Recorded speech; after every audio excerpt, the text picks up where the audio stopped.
The Democratic Party seems to have gone off the deep end.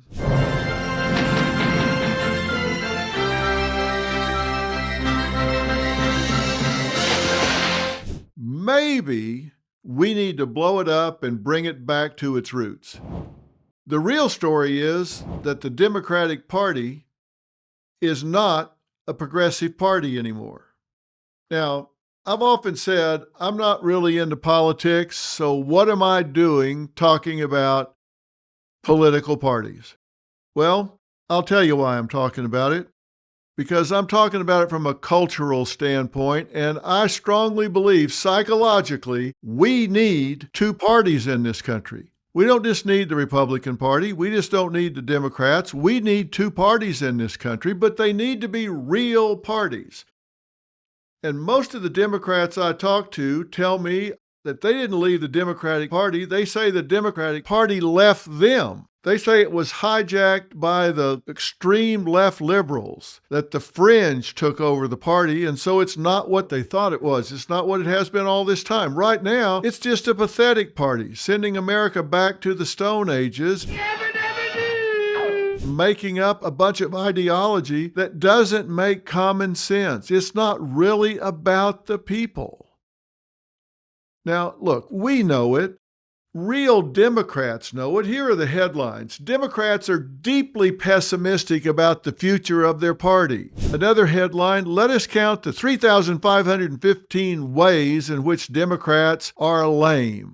Another one, what happened to the Democratic Party? The squalid state of our present political institutions points to a failure of not just individuals, but the system as a whole. Now, someone I respect greatly told me, and I quote, the existing Democratic Party has become the party of Hamas, hate, and waste. Is it fair to call the Democrats the party of Hamas? Well, in April, a Pew study, 69% of Dems are anti-Israel. Now, shortly after October 7th, 22 Democratic House representatives voted against a resolution condemning those supporting Hamas at U.S. universities.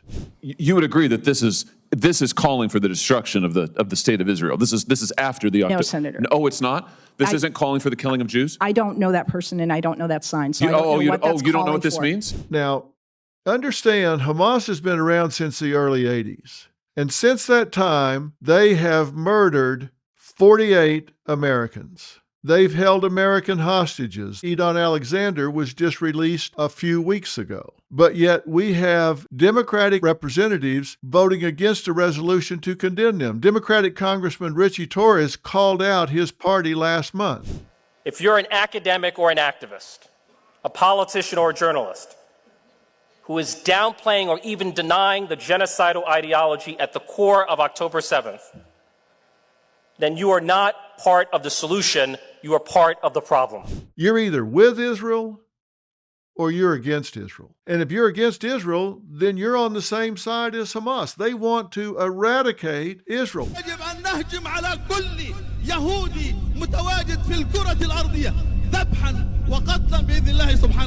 do you think it means from the river to the sea?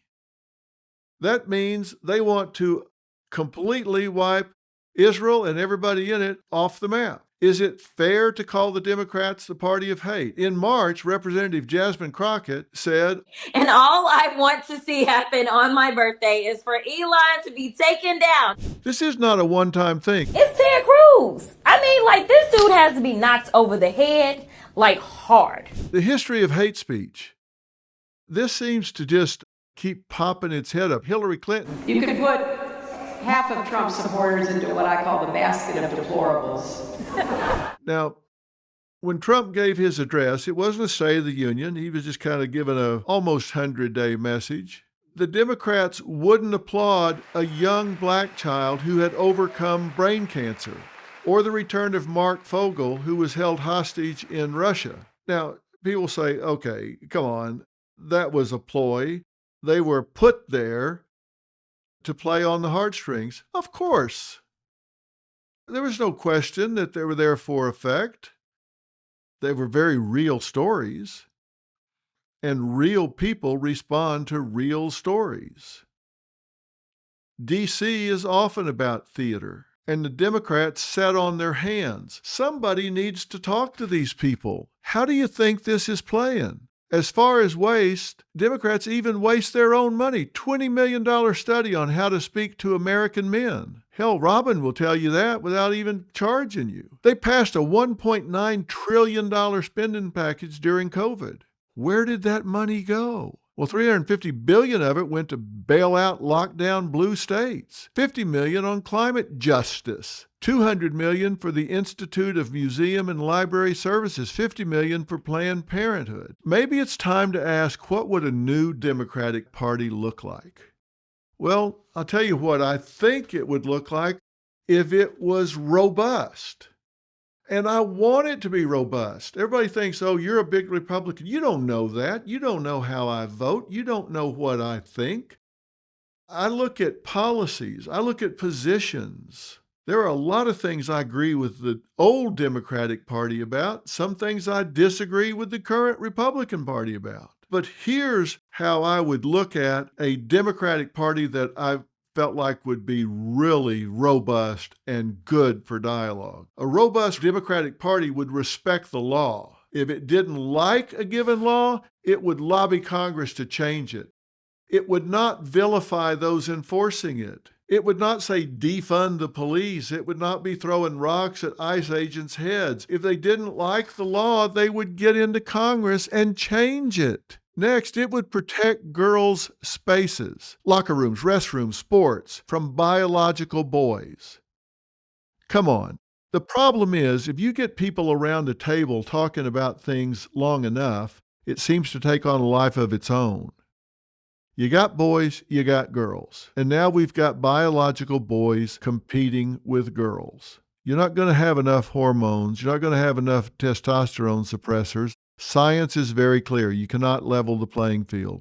It would protect girls' spaces. It would defend legal immigration by opposing illegal immigration. That's why the courts are clogged up. We have to have boundaries. You cannot have a country that has borders in theory, but a welcome mat in practice. That doesn't work. Thomas Sowell talked about that very clearly. It would treat your money with care, refusing to spend it on anything that hurts America, wasting your hard-earned tax dollars. The Republican Party needs to hear that. The Democratic Party needs to hear that. It would return to Constitution's vision, limited federal powers, more rights for states and individuals. It would stop being anti-religion and recognize a higher power as the source for our inalienable rights. There's a reason our founding fathers talked about God. There's a reason we have "In God We Trust" on our currency. There's a reason when they open our court, even our Supreme Court, they reference the Almighty. It would reject activist judges, rogue agencies, and executive overreach, and call them out when they cross the line. It would reject slogans and judge policies by outcomes, not intentions. It doesn't make bad policy good just because you have a good intention. You have to look at what's the outcome of this. It would oppose government handouts that do more harm than good and stop subsidizing behavior we want less of. Look, if you want less of something, stop funding it. If you want more of something, support that, reward that. It would put America first. Not selfishly, but responsibly. Listen, this starts individually. You can't take care of others if you don't take care of yourself. That works individually, it works locally, regionally, statewide, and nationally. We need to stop apologizing for America. We need to take care of America and Americans first. That's not selfish. If you want to be a leader, you better take care of yourself so you're there to lead. And it would focus on solving problems, not winning arguments.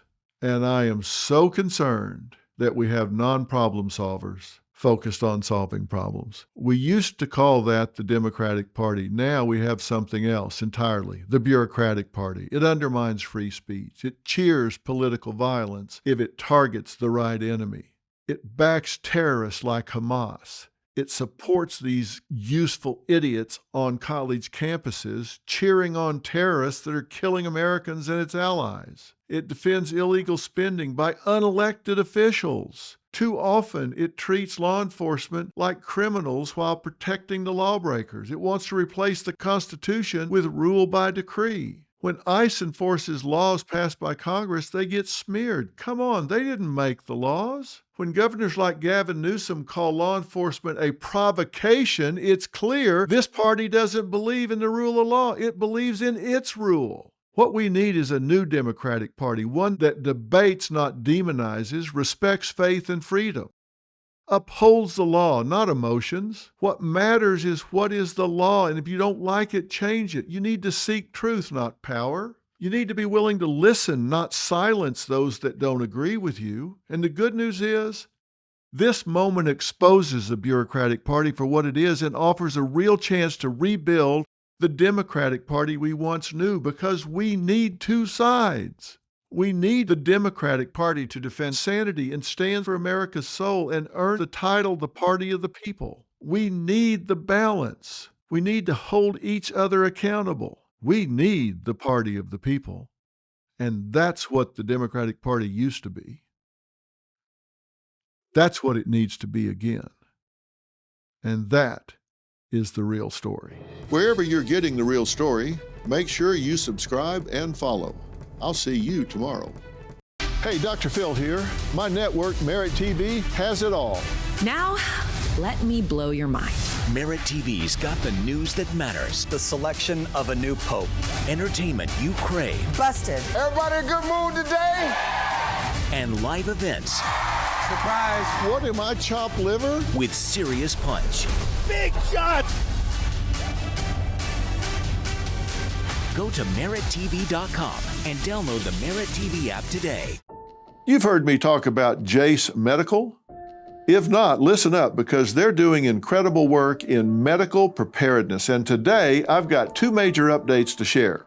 First up, the ivermectin use case. You've probably seen the headlines calling it a wonder drug. The scientist who discovered it even won a Nobel Prize, and now Jace is offering a 30-day supply at the best price you'll find anywhere.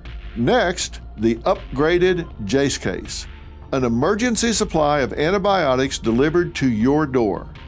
They've doubled the number of medications to 10 at just $20 more. And now, the most comprehensive and affordable kit available. Get it before you need it. Don't wait, order today. Visit jace.com and use code PHIL at checkout for a special discount. That's jase.com, code PHIL.